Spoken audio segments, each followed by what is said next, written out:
All right. All right. We're live. We're live. Let's let everybody get in here and we'll get it started. I hope everybody's doing good today.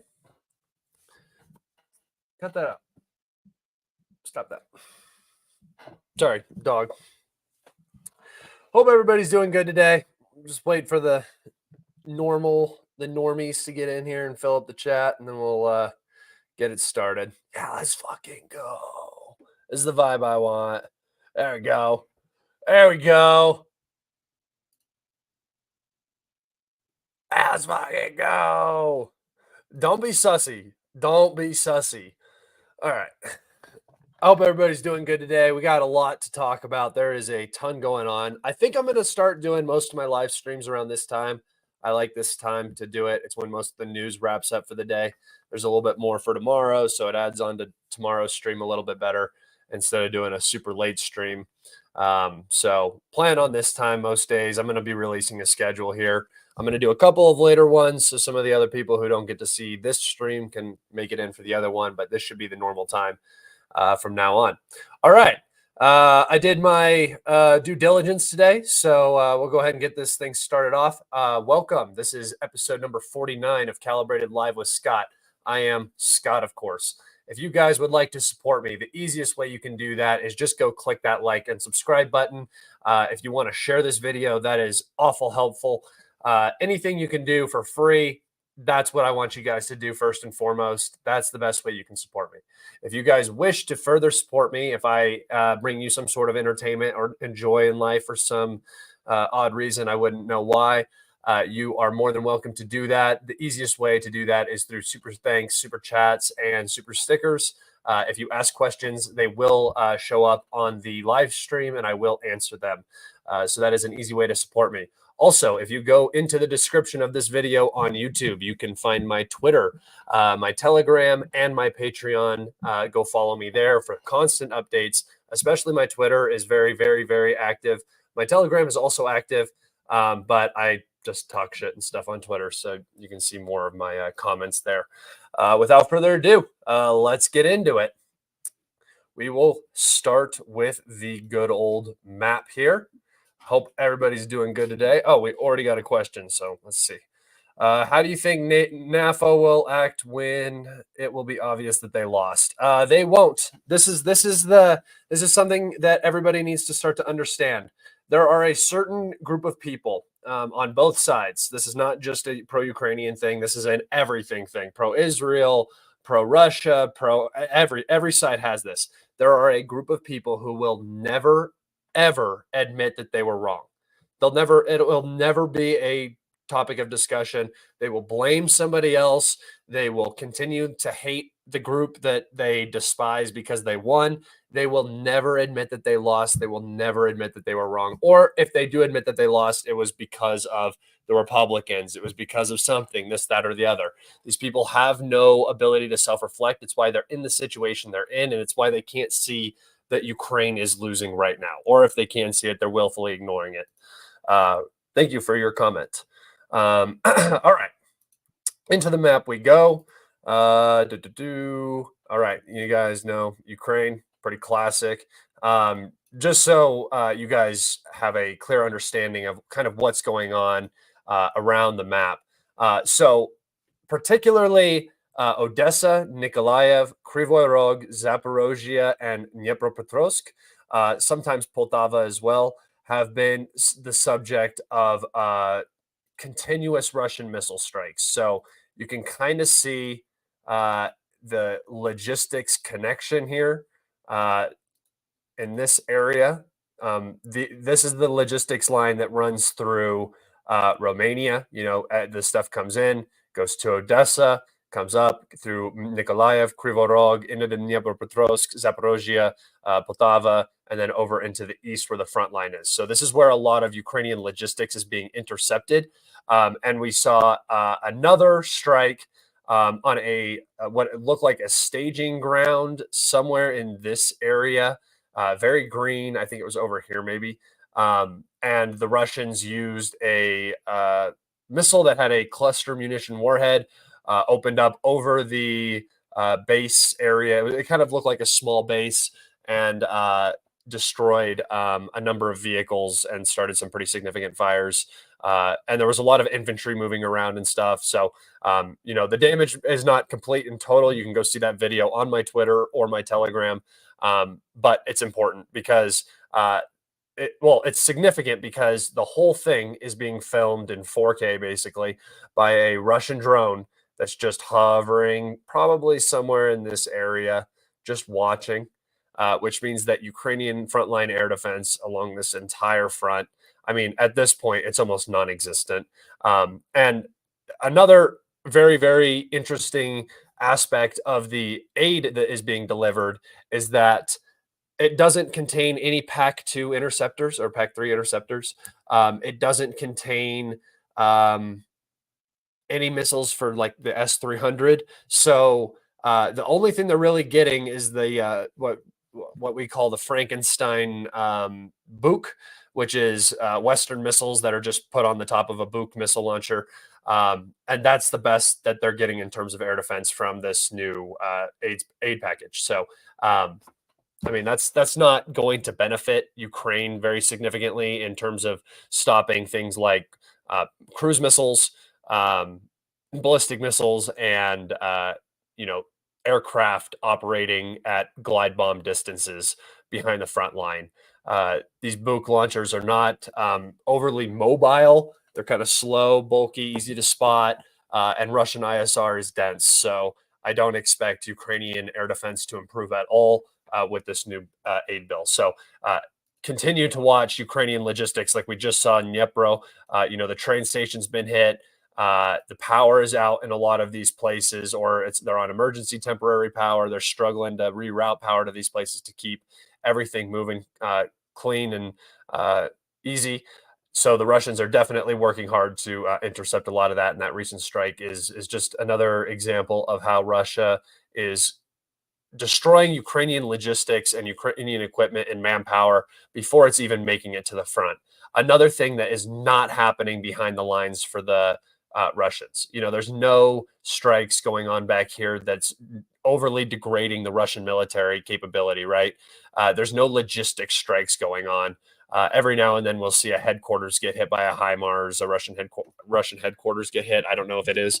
It's just a building getting hit, or like some guys at a gas station in Kherson getting hit, or a air defense system, but nothing impeding the Russian the Russian war machine in Ukraine. And that is what the Russians are doing to the Ukrainians. So one of the things that you have to keep in mind is like the front line is very important, but what happens behind the front line and the differences between what's happening to Ukraine and what's happening to Russia is the reason why Russia will without a doubt win this war.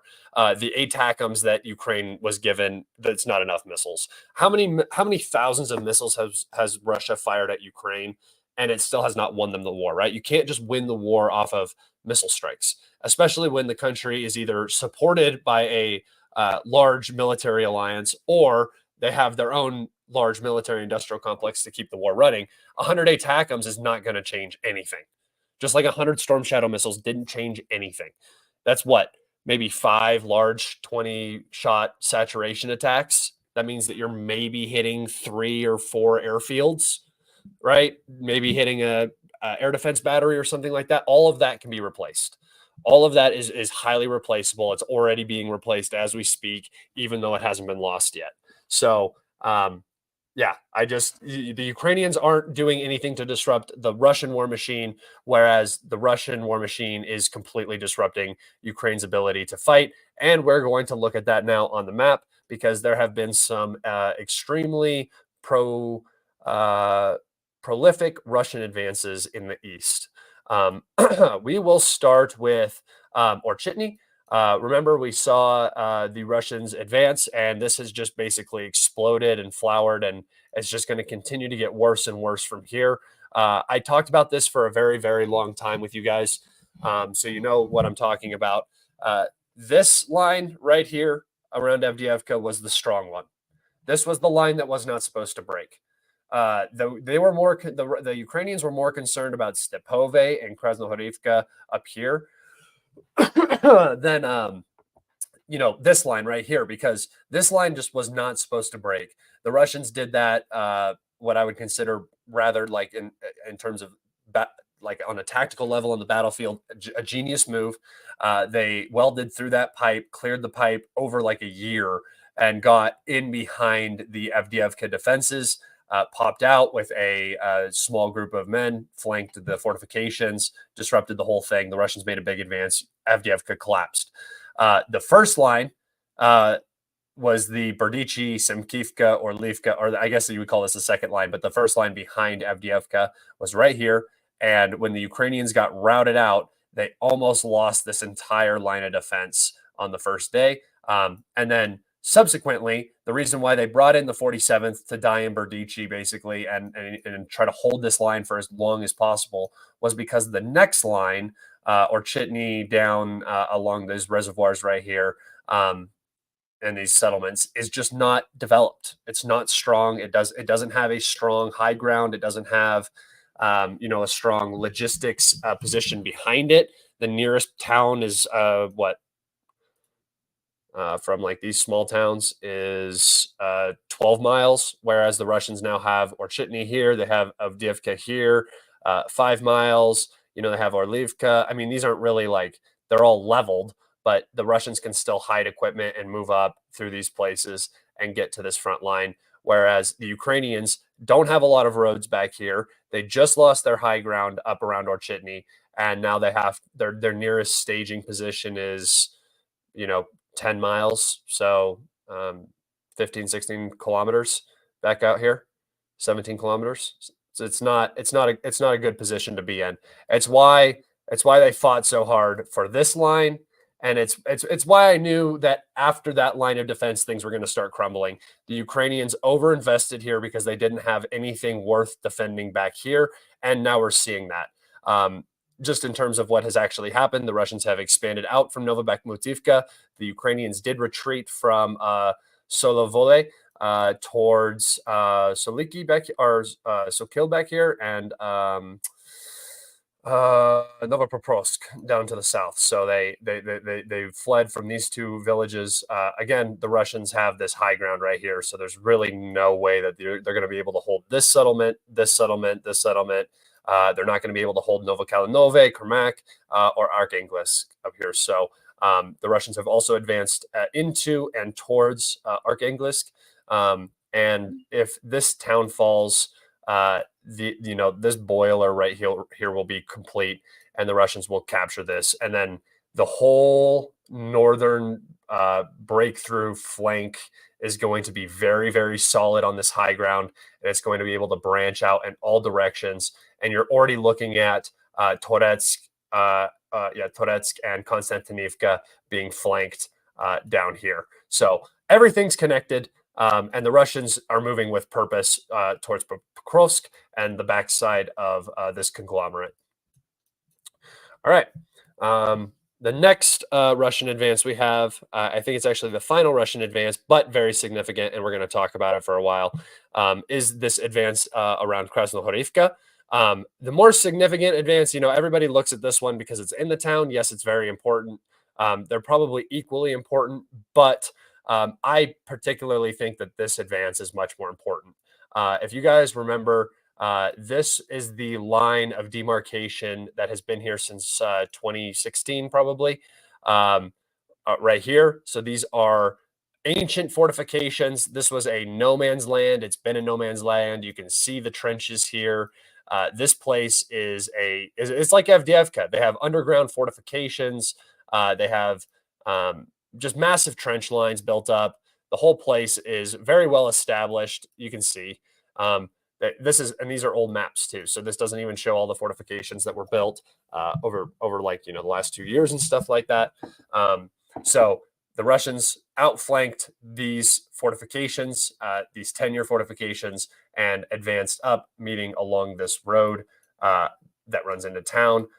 Actually, I didn't see that this fortification was kind of out. But you can see how this whole place is just littered with fortifications, and it's this trench to trench fighting now. And the Russians moving up inside of the town makes this much easier because the Ukrainians just get outflanked. So massive chunk of the fortification network captured, and the Russians also advanced, capturing most, if not all. I'm pretty sure this area has been captured. We just can't see it exactly. We don't have proof that this area has been captured, but the rest of the southern half of Krasnohorivka has been captured by the Russians, maybe potentially barring this if you consider this the southern half. But more importantly, the Russians have entered the industrial facility. We got a video of a flag being raised in this building, I believe, right here.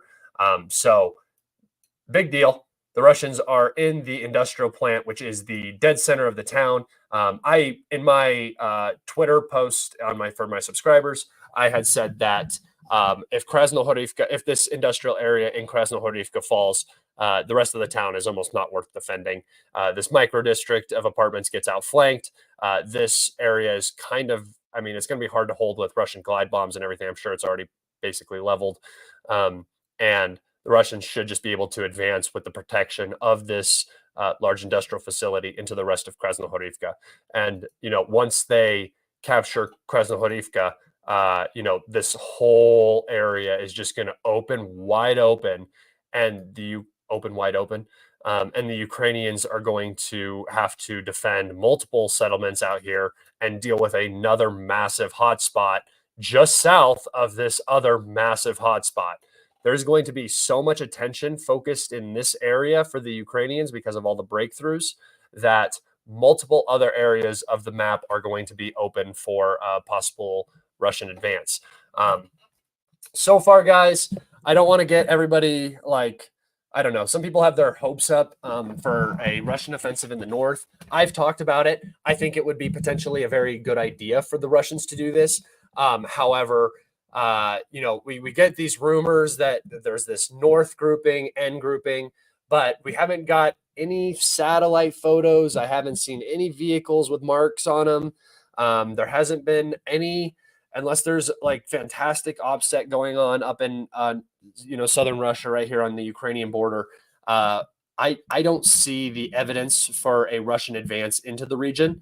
They're talking about it a lot. It might be some Russian sneakiness, some you know what they call it, but I don't know if we're going to see an offensive up here. I just don't. I haven't seen the proof, and that just makes me second guess what I had been talking about the Russians going in here. They are still hammering these places with glide bombs and missiles. I just don't know if we're going to actually see an offensive up here.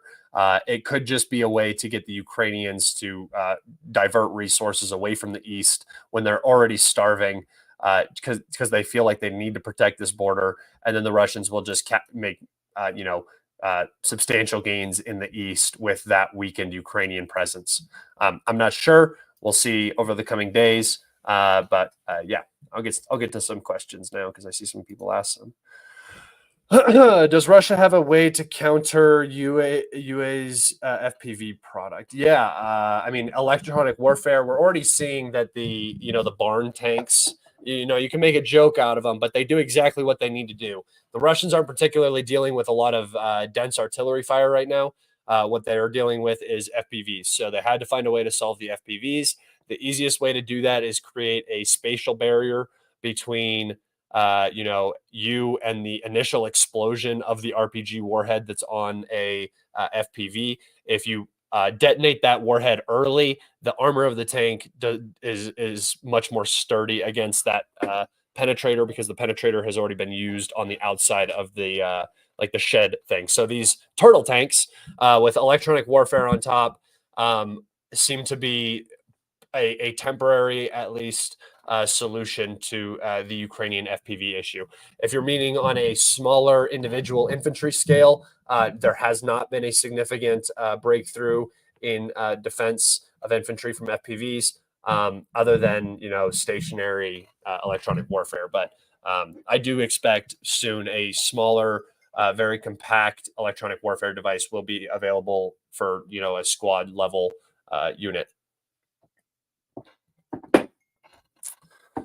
All right. The only way Ukraine can survive this is to get draft dodgers back from the EU. Yeah, we're going to talk about that. We can talk about that right now, actually. That's what's coming back. All right. That was it for the map updates, too, guys. Yep, here we go. So this is from Reuters. Ukraine is now pushing European nations to send their military-aged men back after 2 years of all of the people fleeing the country. I don't think these people are going to go back without a fight. At least it's going to be very difficult for the Polish to not violate human rights while doing this.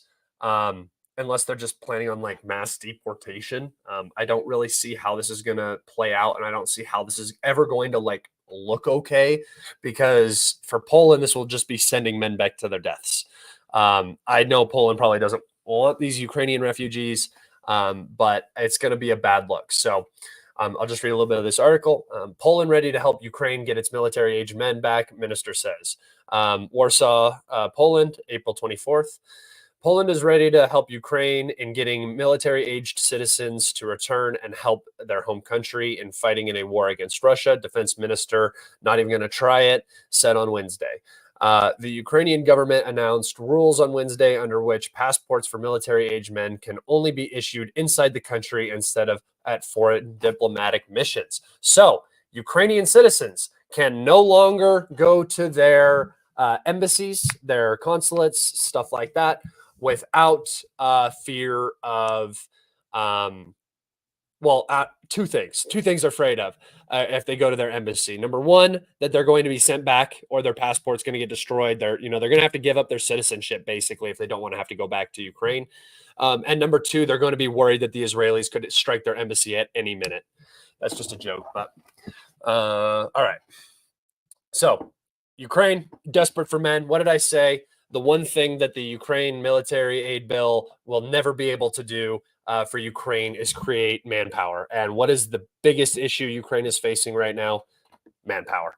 If you can't generate manpower, you're never going to be able to win a war. And that's where Ukraine is suffering, and that's what we're seeing. The 79th in Krasnohorivka is undermanned. They've been there for forever. They are struggling. The 79th Brigade. The 47th has been in combat for over a year now. They were in the counteroffensive. They were at Bakhmut. Then they were at Avdiivka. They've been nonstop fighting. They have not been refit. The Ukrainian army is exhausted, and the Russian army is primed to go.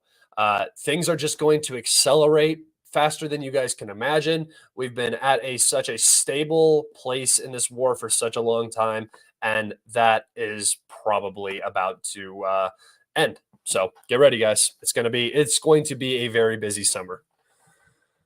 The Israelis, do you know something, Aiden, that we don't know? Hey, I know that they love to hit embassies, man. Consulates, embassies, if there is any reason that they can take one of those things out, man, they are on it. Here we go. Yeah, if you guys have questions, get some questions in. I saw that the Ukrainian 100th Mechanized Brigade had been moved from Kupiansk to Orchitny. Why are the Russians not pushing more in Luhansk to prevent the Ukrainians from doing that?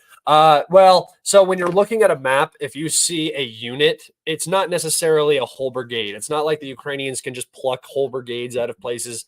They're not just sitting around. You're talking about a battalion from a brigade, which is like 200 people, I think, ish at full staff. So when you see the markers on the map, it doesn't necessarily mean that a whole brigade was moved down. It just means that a part of a brigade was moved down, and who knows what capacity that brigade or that battalion is at.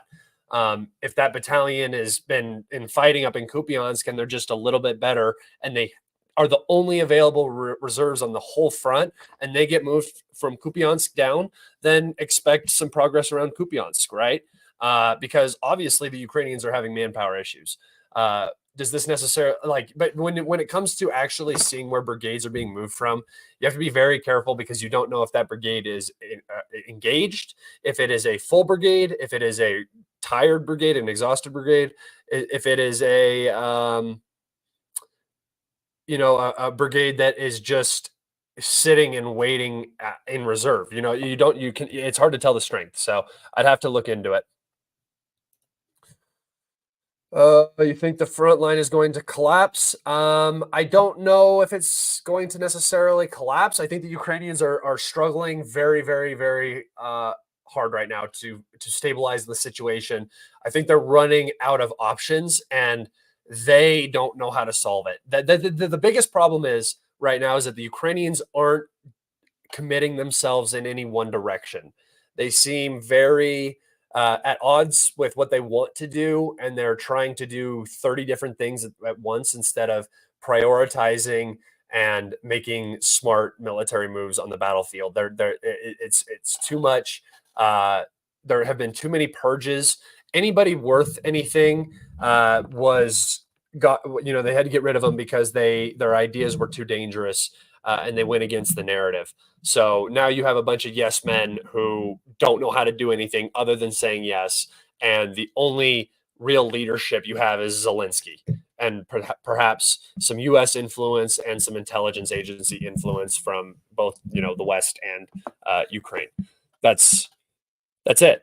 I mean, they got rid of anybody worth their salt, and if a collapse happens, I wouldn't be surprised. I wouldn't be surprised. We're already seeing it. I mean, Krasnohorivka is a town of 16,000 people, and it has fallen in like 2 weeks. And the Russians just seem to be strolling around. Whenever they decide to go on an assault, they just hop in their tanks, go walk in, get what they need to do done, consolidate that. 3 days later, go do the same thing again. That's what we've seen, and we've seen it 3 or 4 times now. All right. How will surviving Ukrainians feel when they realize the EU wanted some for millions of mass migrants? Now Western Europe is full. Honestly, I wouldn't be surprised if that is exactly what they're trying to do. Yeah, that's funny. They're not. I think that this is a real issue, though. I don't know, not about the migrants thing, but how will the surviving Ukrainians feel about being completely betrayed and lied to and abandoned and in their time of need, or the people just dropped them. Even this aid package is just such a joke. I mean, you're announcing $1 billion aid package, and you don't put the numbers of anything. You admit that you sent 100 ATACMs a month early because Ukraine was obviously in a very, very bad situation, and you were trying to do something to get a win, or something was going on there. The air defense commitments are dog shit. The artillery barrels that they received, I didn't see any, maybe a few M777s, but not even what they've lost this month. So, no artillery is coming in, maybe some shells, but again, not much artillery. It's not looking good. I think that there's going to be a real issue with these Ukrainians that are left over that feel like they sacrifice, especially like the guys that lost their legs. I mean, like, you're going to have a whole generation of men in Ukraine who are poor as can be, right? Because the Ukrainian state is not going to recover.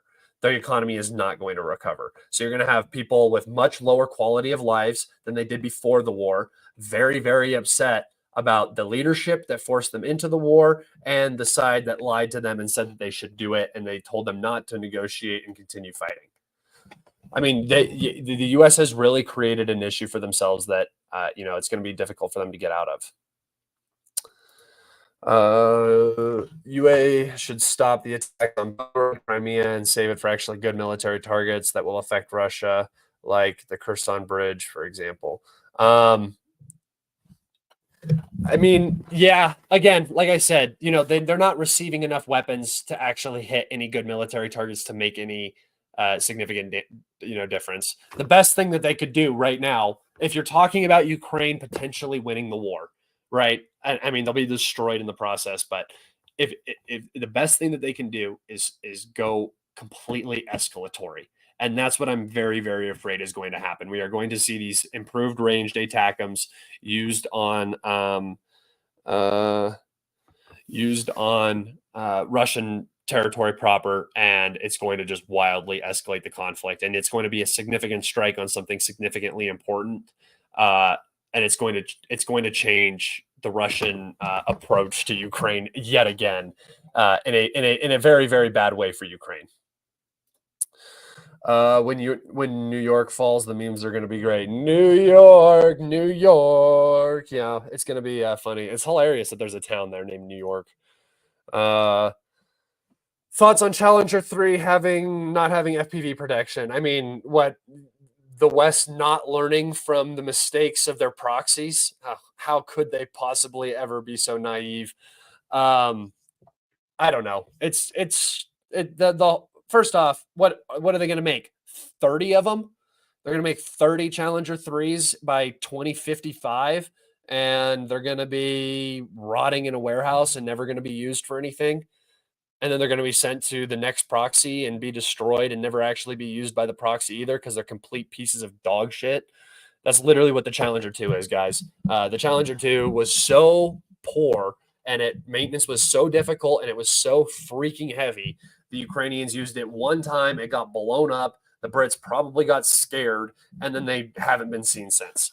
There's still 11 Challenger 2s in Ukraine, apparently. Where are they? Where are they, guys? Where are the Challenger 2s? I've been looking. We saw the Abrams. We saw the Leopards. Where are the Challenger 2s? I think most of them were just complete garbage. They couldn't get the engines working and stuff like that. So, yeah. All right. More questions, guys. Here we go. Let's see. Even if Ukraine had sufficient manpower plus Western support, they couldn't beat Russia, who is just stronger in every aspect. So it is a lose-lose, right? Yeah, no, I mean, yeah. I just am talking about specifically, like, how could Ukraine win? What does Ukraine need to win? Hypotheticals. No, Ukraine is not going to win this. Everybody knows it. And even if you look at the aid bill that was just passed, even the West knows it. All of that money, like 40 billion, I think, of the 60 billion just goes right back into the military industrial complex, because they owed so much money to these defense contractors that had sent equipment over on credit and weren't getting paid back. That's what most of this money went to. And it's going also into increasing some production by, like, over the next couple of years and stuff like that. But really, really not a good sign for Ukraine. Ukraine knows it. They didn't need 20 billion. They needed 100 billion. They needed every single available air defense missile and manpower, which you can't generate. So it is literally a lose-lose, and people just refuse to accept that possibility in their head, and it's wild to me. I saw it a year and a half ago. I said, Ukraine is a tiny country. Russia's a big country. It's not hard to see how this is going to go. Do you think the Crimean Bridge will be destroyed at some point? I mean, yeah, why not? Go for it. I would if it got hit 3 times in one war and rebuilt every time. I mean, it's why even hit it at this point? They did significant damage to it both times they hit it, and it was repaired in like 4 or 5 months. And it doesn't even matter anymore. It doesn't. I mean, you're not going to destroy the rail bridge. They didn't last time. You're not going to destroy the I mean, you might destroy the road bridge, but there's a rail line that goes. There are multiple rail lines now that go through southern Donetsk and Zaporozhye to Crimea. So Crimea is no longer a peninsula that's cut off. It is connected, and the Sea of Azov is an inland sea for Russia. So, yeah. Will Ukraine use a dirty bomb? I don't think so. Right? I don't see. There's not. I have a hard time believing that there's this air of martyrdom in Ukraine. It's still basically the first world, right? Even in the middle of a war, people in Kiev can just still go to the grocery store and go to the doctors, right? It's not like you're really worried about dying from a Russian missile every day or anything like that. It's not. So in terms of I don't know, in terms of like getting to the point where you're willing to sacrifice your entire country and the people of your country and start a greater war and stuff like that, I don't see it as likely to happen. All right. Yo, Scott. Approximately how many miles from Russia? Wait, how many miles for Russia to reach west side of Donetsk Oblast? Where is the closest spot, and where is the best spot to reach it? And then two our best guesses on when this might happen. All right. I will take you over to the map. We can talk about it. So here's Donetsk Oblast. It's easier to see if you zoom out a little bit. So here's Donetsk Oblast. You can kind of see it. The Russians have about 50. It's actually a very big oblast in Ukraine comparatively. And the Russians are currently, let's just go from Orchitny here. You can see the little white dotted line. That's the end of the oblast. So currently at the closest point, I mean, not the closest point, but the most approachable point is 30 miles. So 50 kilometers, something like that, 60 kilometers. I don't think that this border really matters anymore. I don't think that Donetsk matters. I think that this side of the river matters. I think that's the calculus now. So don't expect the Russians to get to Surahivka right here and just kind of stop. I don't think that's really going to happen. This fake line right here on this tree doesn't matter much anymore. Those oblasts. I mean, it matters to the Russian, like legally to the Russians to get out here and match it up.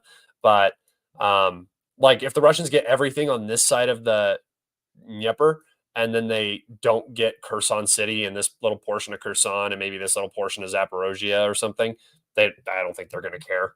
That's not so important. That's like semantics stuff. You don't that if Russia gets everything east, that's a huge win right there. Just call it. That is massive. Favorite side character in Berserk. Have you played the Soul games? They have many similarities. Oh, let me think. Well, I'll have a. I will. Well, we should actually do a whole anime thing. I'll have my girlfriend on one day. We can talk about anime. Be dork out about that stuff. Oh, I don't know. I'll get back to you on this, Azam. I'll get back to you. I have a couple that I really like. Anybody else? All right, let's see. If you guys have any more questions, let me know. Do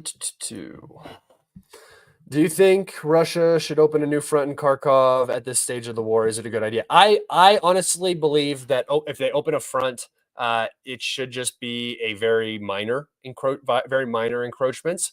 Begin what I would call the sanitization operation, which is what they've also referred to it as. Just begin pushing in. Just begin capturing some of these little border towns. Nothing serious. Don't mass hundreds of thousands of troops.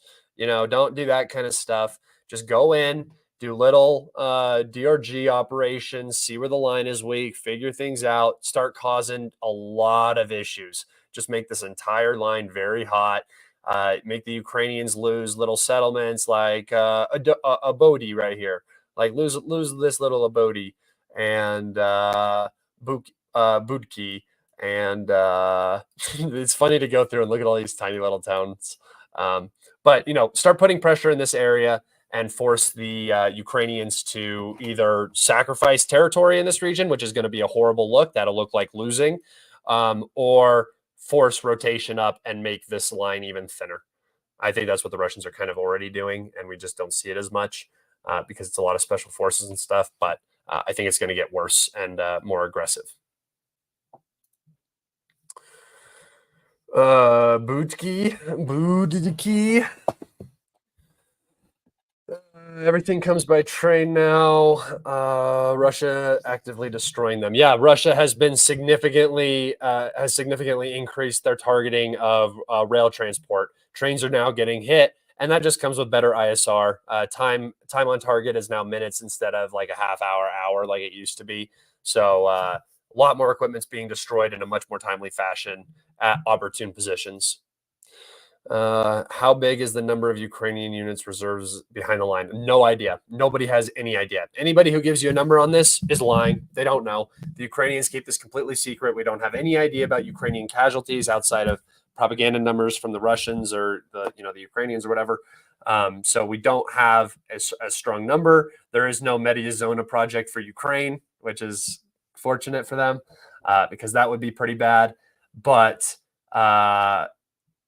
yeah, a lot of the any number you're going to get is not factual. So I would look at the front and see that the Ukrainians are having a very difficult time stabilizing two different areas of the front, and the Russians don't appear to be pushing particularly hard compared to what they have in the past, which probably means that there is something systemically wrong in the AFU, and that is likely manpower shortage.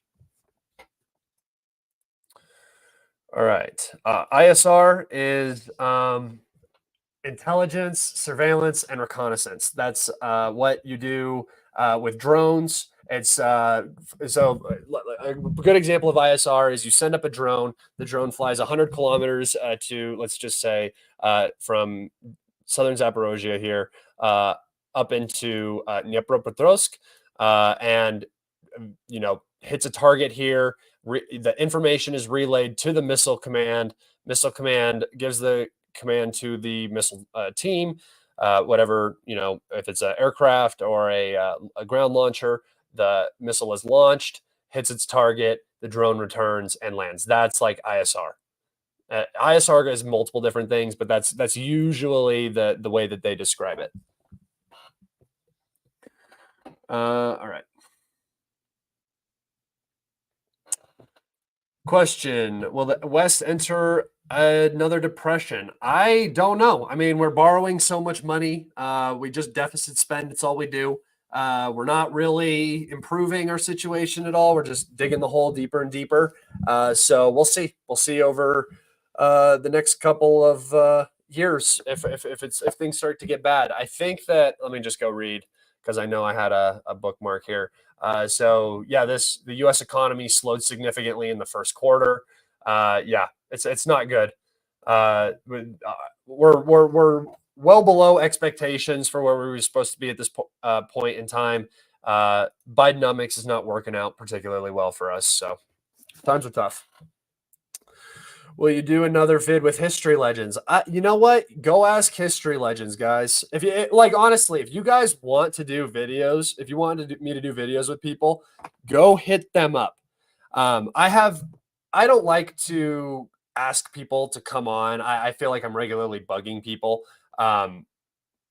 So if you guys want somebody to come on and you have a way to talk to them, go hit them up and try to get them into contact with me. I usually I'll ask people every now and then, but History Legends is a busy guy, man. He's got a big YouTube page. He's always doing stuff. I just don't want to. I'm not trying to interfere, man. I would love to do another video with History Legends, though. He's a good guy. Most everybody I've had on my show has been particularly good too, by the way. So if you guys are getting if you guys are ever like, I wonder how these people are in real life. Usually I'll have like a 2-hour conversation with people after the video's over, or the live or whatever. We'll just sit and talk. And almost everybody I've had on has been really, really great to talk to. They're just great people. The community is pretty nice. It's not as horrible internety as I would think it would be. At least the vocal part of the community that gets on camera and does stuff. How will Russia counter Ukrainian Blatmobiles? Well, they have artillery, so I think that's what you mean. I mean, they'll just hit them with artillery or ATGMs or something. That's what the Ukrainians are lacking. The Ukrainians don't have javelins, ATGMs, that sort of stuff. They're getting some in this next package, but again, it's not going to make a huge difference. There's just not enough. The Russians are actually using motorcycles a lot more now to quickly assault positions, and FPV crews don't have time, so it's another way they're countering them.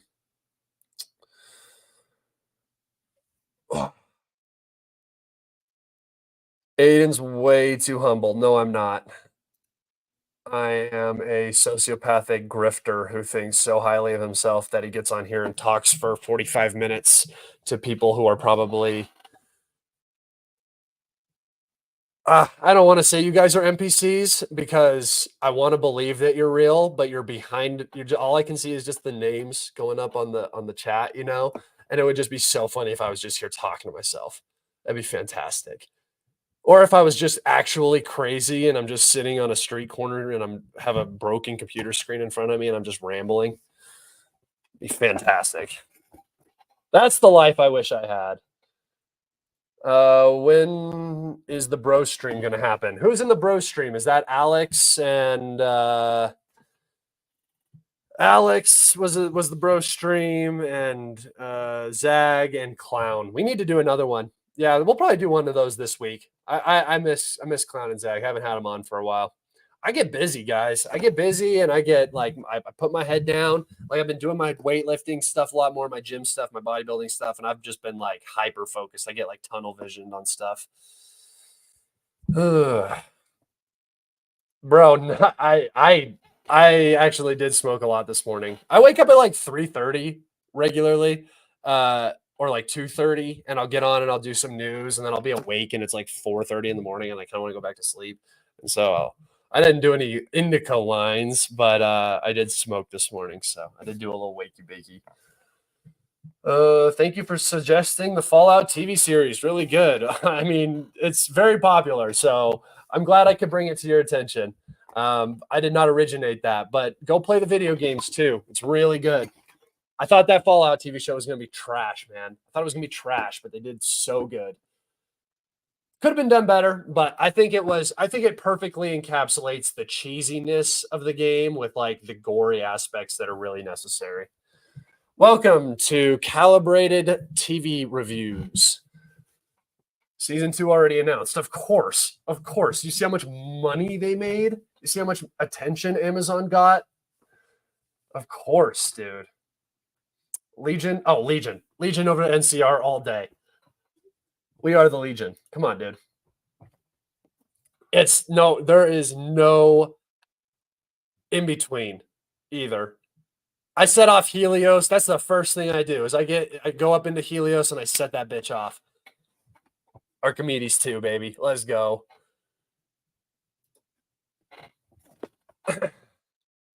Will you invite pro-Ukrainian shill to debate you? I was supposed to have a debate with Mirror Report, which they're like really bad, I think.